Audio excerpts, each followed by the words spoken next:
Well, this is it.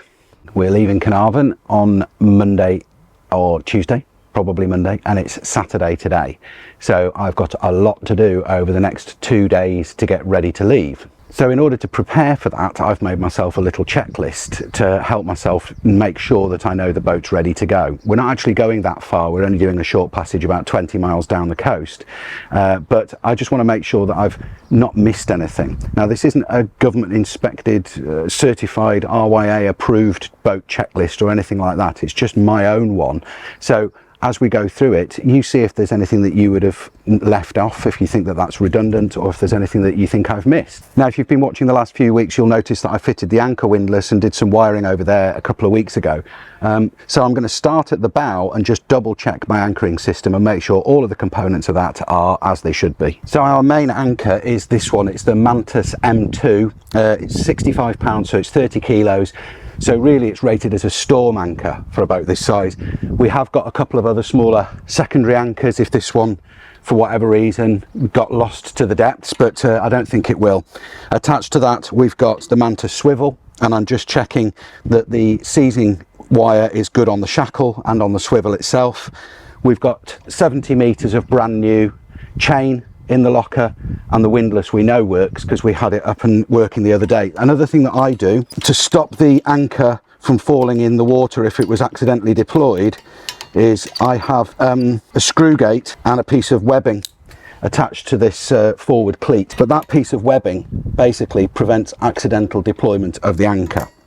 I'll just double check that the windlass does work down and up before we tick that off as done.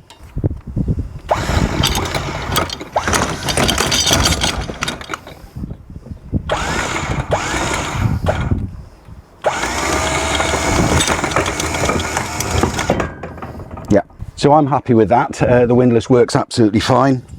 I'll put the safety line back on, and while I'm up here, I'll just check all of the split pins and cotter pins in the rig. Cotter pins are all good. Headstay tension is good. The drum's rotating freely, and we've got our furling line attached running down the stanchion poles. So on the foredeck, we've got a 3.1 metre inflatable Avon dinghy with a 9.9 horsepower, which can fit 4 adults, so that's great. And that's got in the pump, the outboard, plenty of petrol and a set of paddles, so we're well kitted out, and we hoist that overboard on the spinnaker halyard. Steering wise, I'm just going to do a thorough check of all of the components of the steering. The initial check in the cockpit is that we've got good free movement, lock to lock. Under the cockpit floor, we've got all of these couplings, which all look to be good and tight. I can turn them by hand, so there's no excessive restriction on them, but nothing appears to be loose or damaged. And from there, our steering is transferred from this assembly here to a drive belt that goes inside this tube. Now that drive belt is brand spanking new.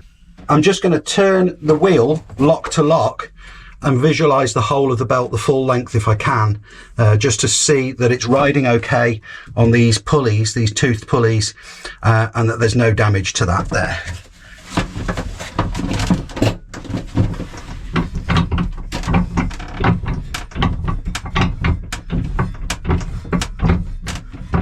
Yeah, that's fine.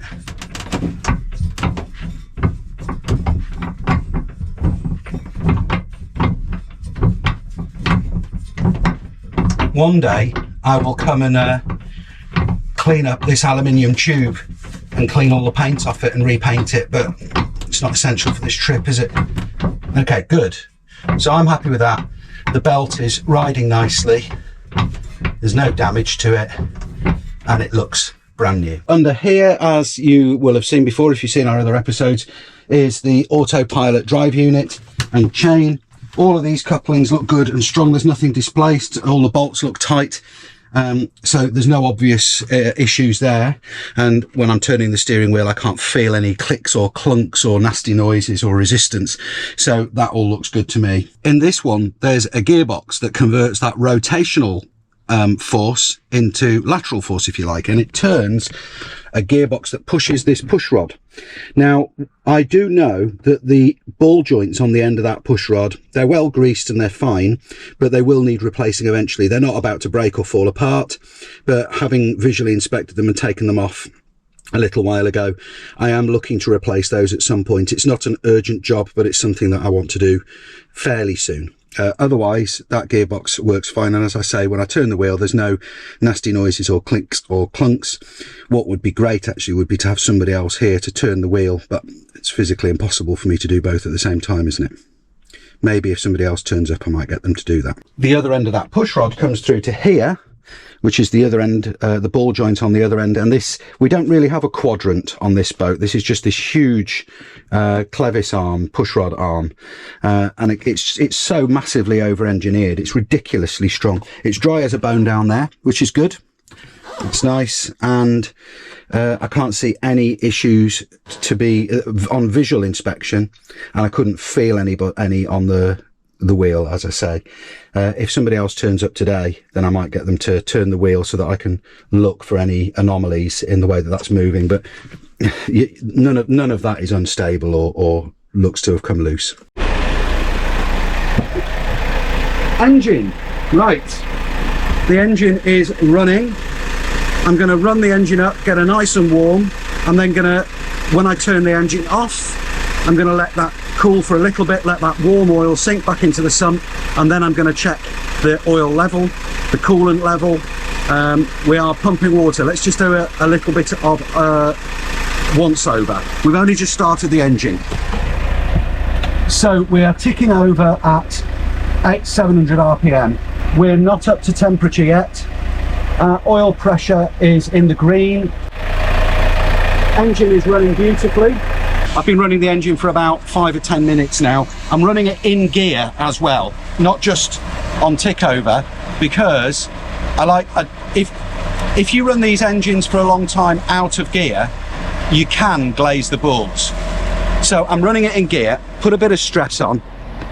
You can see the prop wash at the back, so that's great. We've got good prop wash there. We've got fantastic water pumping here, and temperature wise, just coming into the green after about 10 or 15 minutes. I'm going to give the engine a rest. I'm going to let the oil settle back down into the sump, let the engine cool a little bit, and then I'm going to check the oil, the coolant and the belt tension, as I say. So down here in the engine bay, you've noticed I've got a different t-shirt on. It's tomorrow. It's the next day. There's a lot going on. Yeah, that belt tension could do with being a little bit tighter. I'm just going to take the dipstick out and check the oil. Now, we changed the oil last year, but bear in mind we've actually done about 500 miles of motoring, so I'm happy with that. I will change the oil again. Oh, it's golden anyway. It's literally like, look at that.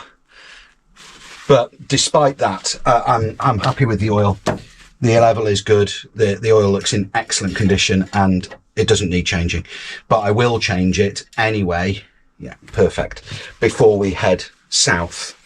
Do bear in mind, we're not travelling any great distances. Then we're not going out to sea.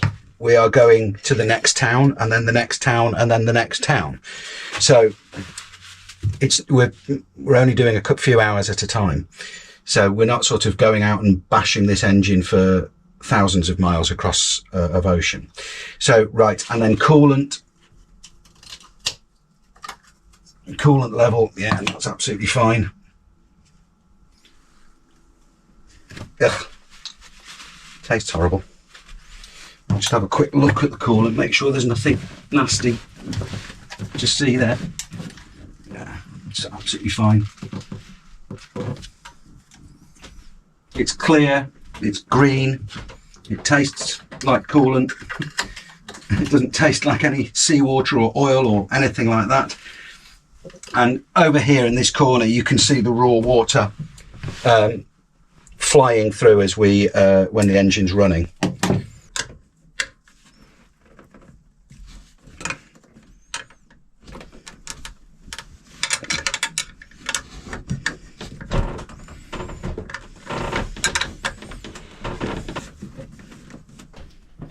That's much better. There's 10mm of play in either direction now. And of course I've got spare belts and lots of spare engine parts in boxes in storage, but I've got 2 spare belts. I'm going to double check that these are the right size. I'm pretty sure they are. While we're on the subject of carrying spares and storing stuff, when Melissa and Jack and Ollie and the whole family are on board, obviously I have the boat set up slightly differently, because when it's just me and Andy and a couple of people delivering the boat somewhere and it's not been used over winter, then I want to have stuff readily at hand. But the way I've got stuff is I use a lot of these plastic tubs and I label them, and I put stuff in deep storage, medium storage and immediate access. So under here, under the chart table, I've got a box of plumbing, labelled plumbing, a box labelled random, we all have a random box, a box labelled glands, so they're like through deck glands, a box of engine spares, so that's impellers, oil filters, diesel filters, all of that kind of stuff, a whole roll of Ocean Flex cable, a whole box of spare electrical fittings, an entire box of electrical and RF connections, so antenna fittings and what have you. This box here is all Chandlery. I say Chandlery, it's shackles and pulleys and blocks and, you know, cleats and all that kind of stuff. We have soldering kit, stainless steel fixings, screwdrivers, webbing and clips, screws, cable ties, heat shrink, hole saws, drill tap set, more cable. And on this side, boxes of drill bits, boxes of screws and fixings, spare lights, pumps and glands, and a spare wife. A wife. Yeah, wives and children are the one thing I don't need spare of. I need to figure out how to build my new electrical console. I stripped this whole area back to the bare hull here last time, and I've got a bunch of stuff here that I want to install. I've got my tridata, which gives me my depth and what have you. I've got the chart plotter. There's another chart plotter, the Axiom one, which is going to go in the cockpit, and that kind of gives me a dilemma, because I want to keep this because it's a really good chart plotter, but it's the old C-Talk NG, so I'm going to have to get an adapter, I think, to make them talk to each other. What would be really lovely would be to have another Axiom down here. Can't afford that. Radar, AIS, marine radio. I've got one to put here and one to put in the cockpit. I'll keep those separate, and I'll have those on separate antennas, one on the main mast and one on the mizzen. I've got a new switch panel. It's not new, it's second-hand. It was given to me by Reese from SV Zora. Hi Reese. And it's been sat in my collection of bits for ages and ages, but it's nice because it's got the breakers on, so I can use that to get rid of all of this old naff old switching stuff. But that's a big, that then turns this into a big job, doesn't it? I've got some more switches there which are good ones, but if I run out here, I've got 1 2 3 4 5 6 7 8 9 10 11 12, so I mean that should be fine, shouldn't it? But yeah, and then I've just got to figure out how I want this to go. I think I'm going to make it in cardboard first, and then stand back and look at it and see if I like the look before I start chopping up pieces of timber.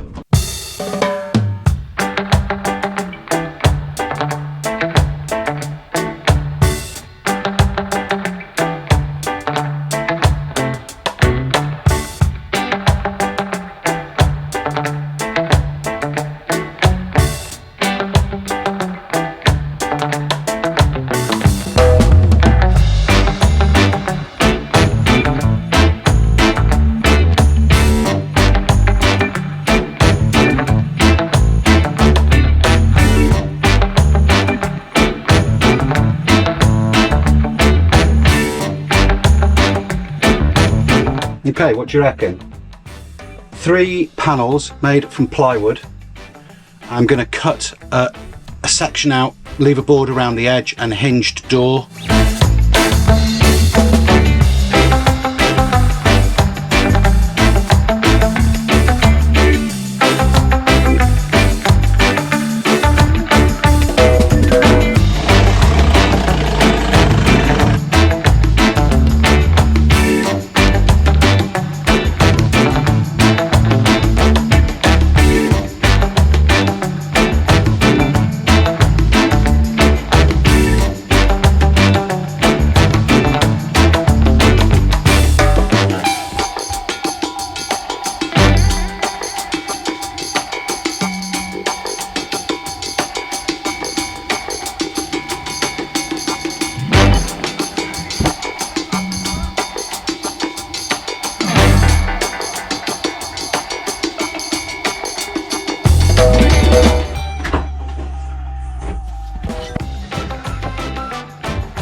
So there's our 3 panels, and the instruments are going to be mounted in there, but my plan is to actually make each one of these into a door that I can open, which will never get opened because it's only opening to get to the wiring behind.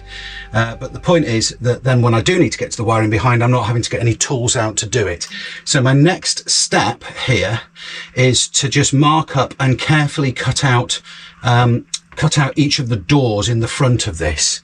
I'm probably just going to plunge the circular saw in and then use the jigsaw for the corners. And then I'll just make a bit of beading at the back, a backing plate for them to close up against.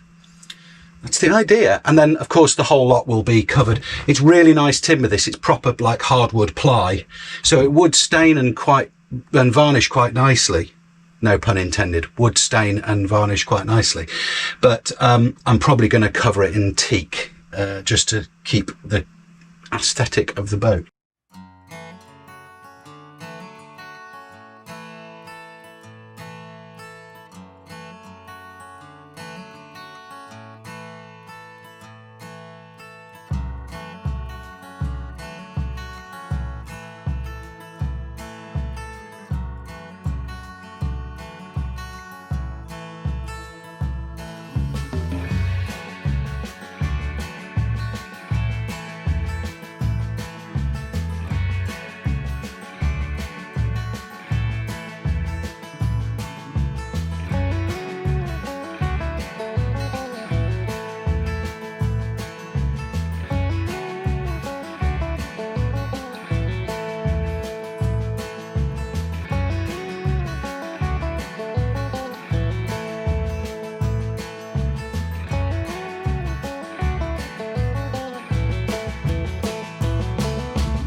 Three panels. That piece now is removable. I'm going to hinge it and put, fixings on so that I can just open it up like a door to get to the wiring. I'm going to do the same there and the same there for the other instruments. I'm probably going to just have the 3 opening doors and leave the top sections as solid sections, but I'm not quite sure yet. I'm sort of working this out as I go along. It's getting there though, eh? Look at this. Joints 3 points to Fern and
Right, this is taking ages. these kind of woodworking things on a boat, as you've probably seen, you'd probably be sitting there laughing and thinking, what on earth is he doing? But in your workshop on a bench with a vise and everything, it's dead easy to make straight lines. On a boat and wobbling around and trying to balance things on the edge of things, it's not that easy. And given more time, I'd take everything off the boat and take it to a workshop. But no, haven't got the time, so just got to press on. This is not going to be the final incarnation. This is going to be the structure, and then I'm probably going to veneer this. I might stain it and varnish it for now, but I'll probably veneer it with teak to match everything when I do some more prettifying. What I want to do for now is just make something that holds the instruments, because we need to move. We're out of here, and I just want to make something that holds things nice and sturdily and that I can wire things up. So my next thing is to kind of get rid of more of this old wiring from the previous, you know, lives of this boat. It lives here, it lives at the back of that paddle, so I'm going to do a whole load of ripping wiring out now to try and figure out what do we need and what can we get rid of. Simplify and add lightness. Lotus, just simplify.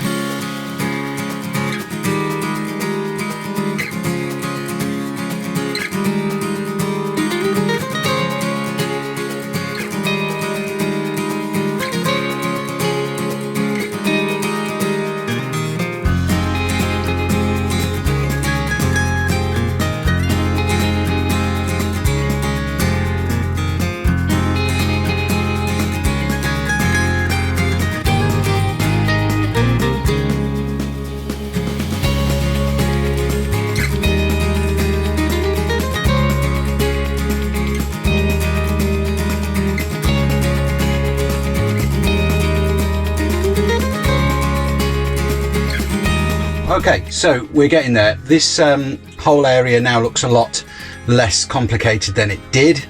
There's a lot less wires there. I've ripped out I've ripped out everything that was unnecessary. Unfortunately, I've also ripped out one thing that was necessary and can't put it back correct. I've ripped out the clutch control for the old autopilot, so I'm going to have to find out which wire that was and put it back.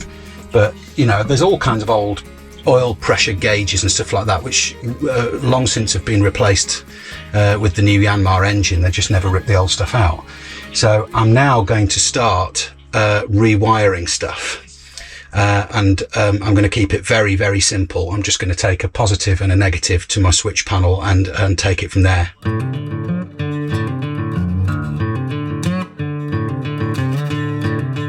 So if anybody's interested, the connectors I'm using are Wirefly connectors. They're heat shrink, but they've got glue on the inside.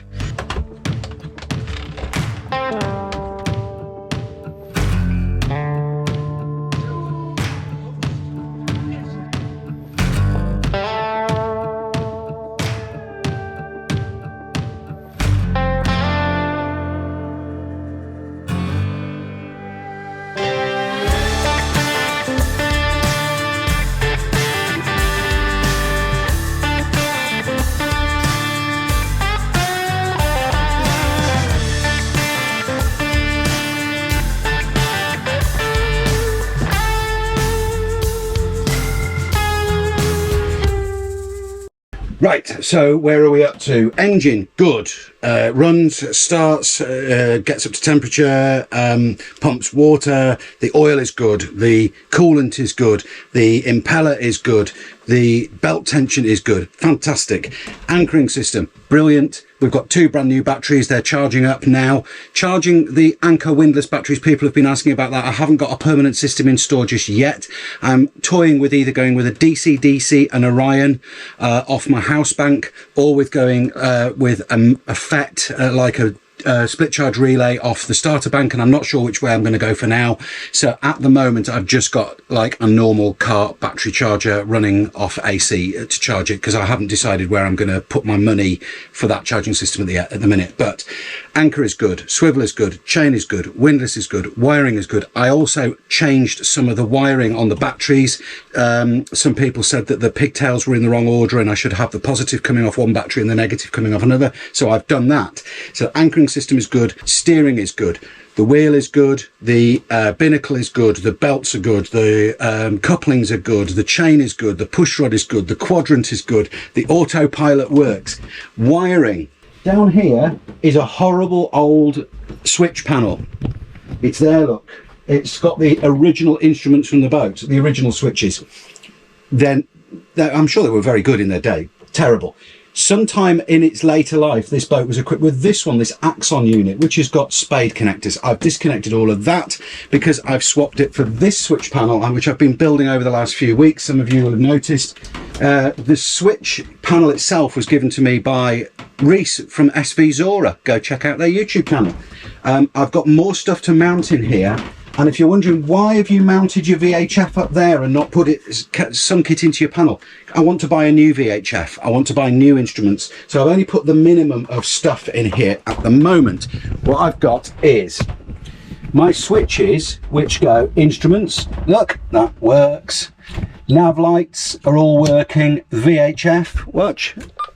Hey, VHF working, and I've got it mounted on its bracket from the deck head because I want to buy a new VHF radio and I'm not sure which one to get, and we're still saving up for that.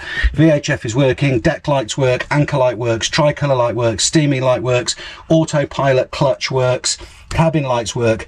I haven't wired up the cable to the heater yet, or the pumps or the galley, but that's fine. So that's all working, and my wiring, watch. Ta-da! Now that is a lot neater than it used to be. It's not perfect, and I'm sure there are many of you out there that could do a better job, but it's a heck of a lot better than it used to be.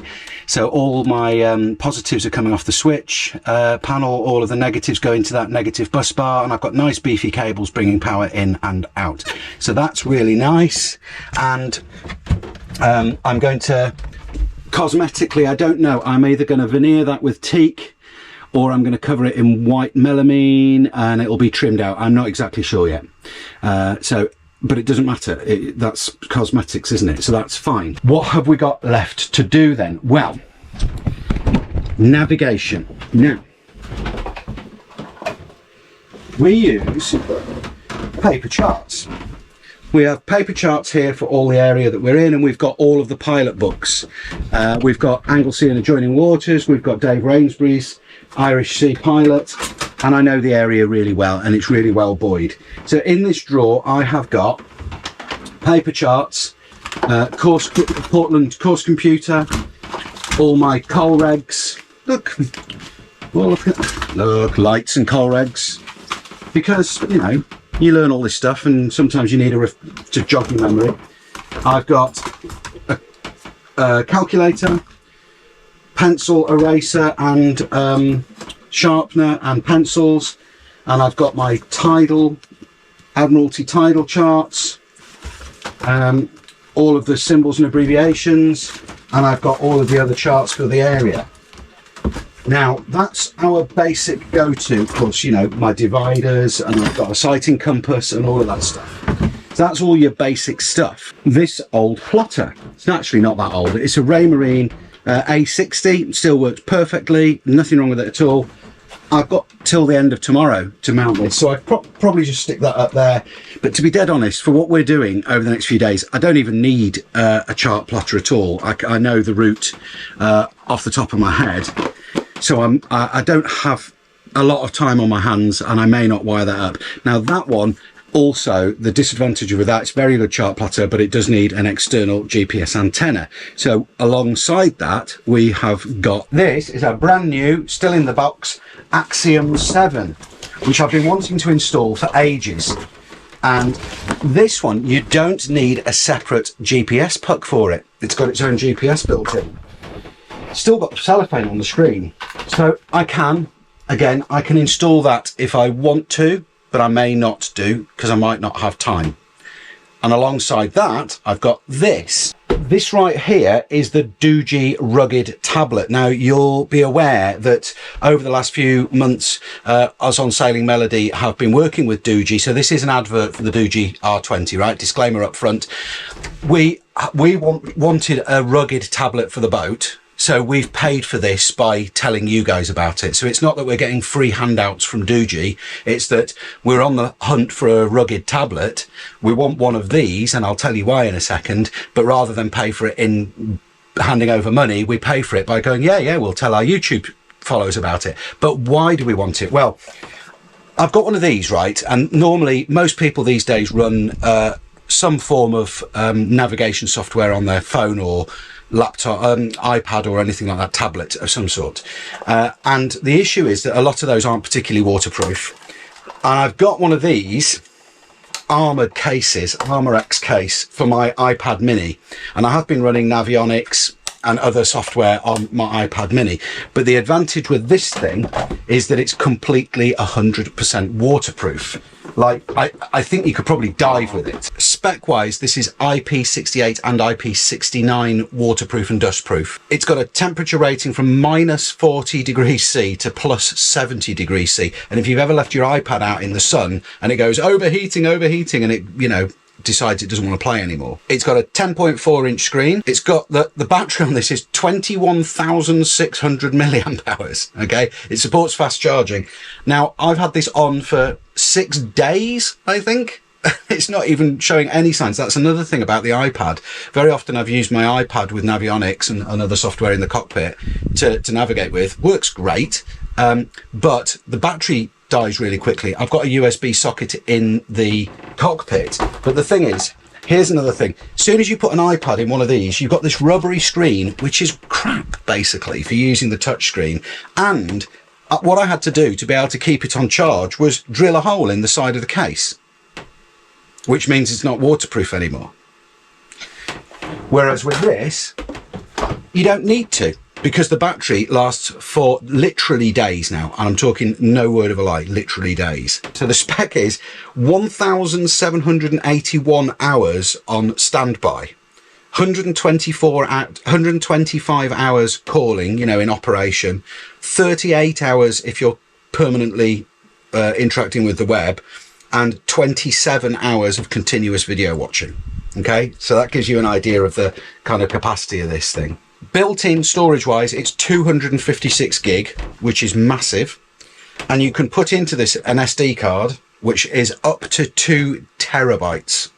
I'm not even joking. You can put a 2 terabyte card in this if you can afford to buy one. I did look at buying a 2 terabyte card and they're ridiculous. So I've got like a half a terabyte card in this. But the camera on it is really, really good. So you could literally film on this and edit from this. It runs the latest version of Android as you'd expect. So blatant ad for the DOOGEE Ruggeed tablet.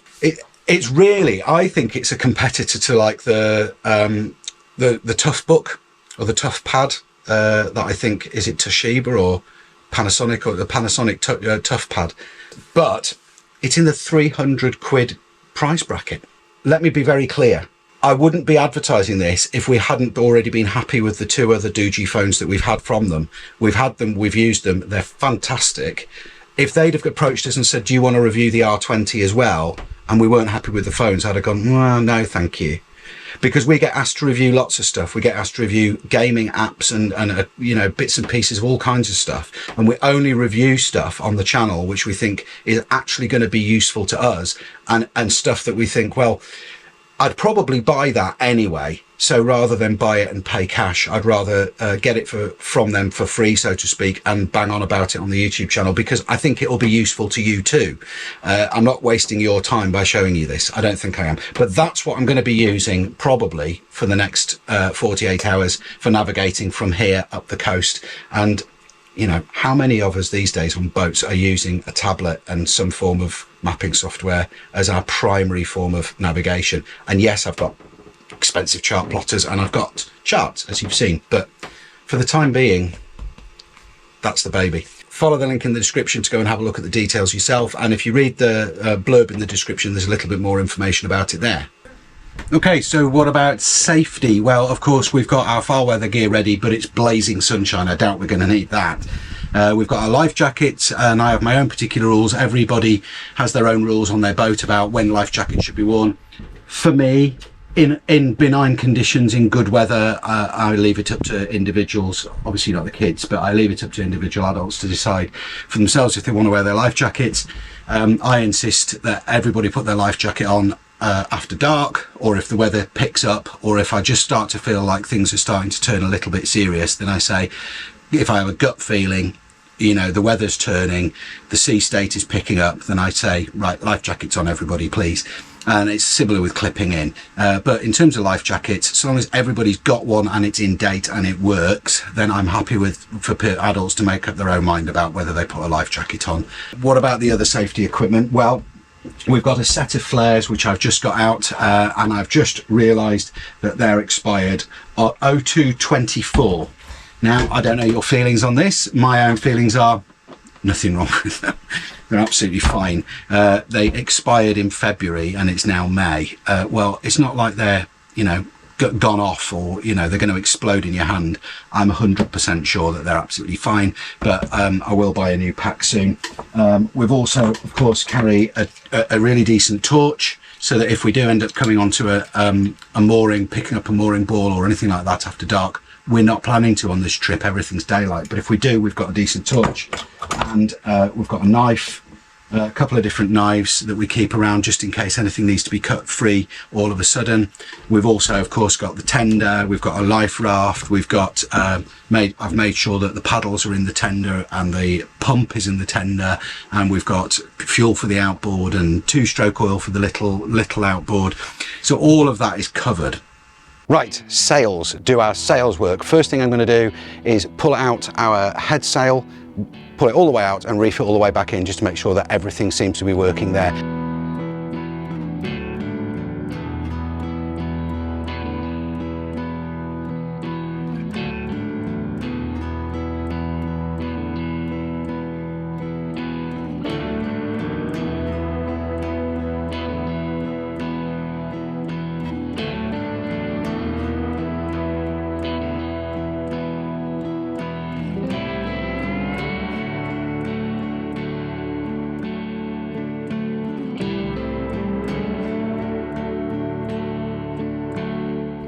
That works great, happy with that. There's a few little niggles to work out because I'm still figuring out the best height for the pulley blocks, the fairing blocks along the sides of the stanchion posts and stuff like that. I feel like the second one could be a little bit lower, but those are all things that we'll work out as we use the system more. Right, next, mizzen. Here is our mizzen. I've put it up. I just need to take it back down, flake it on the boom and put some wraps around it. Melissa is in the process of making stack packs for the mizzen and the main. They're coming up in a couple of weeks' time.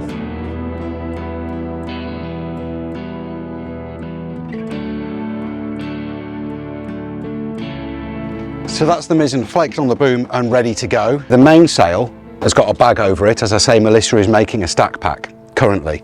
I'm going to take the bag off and I'm going to prep it for hoisting, but it's a very big sail to flake on your own. I can raise it easy enough, but when you drop it on the boom, trying to flake it over the boom by yourself is difficult. Andy is here, he's doing some wiring, but I don't want to disturb him. So the mainsail's fine, it's brand new, and it was perfectly fine last time we used it, so I'll wait till later to hoist that. But I will prep it and get it ready on the boom to set sail later.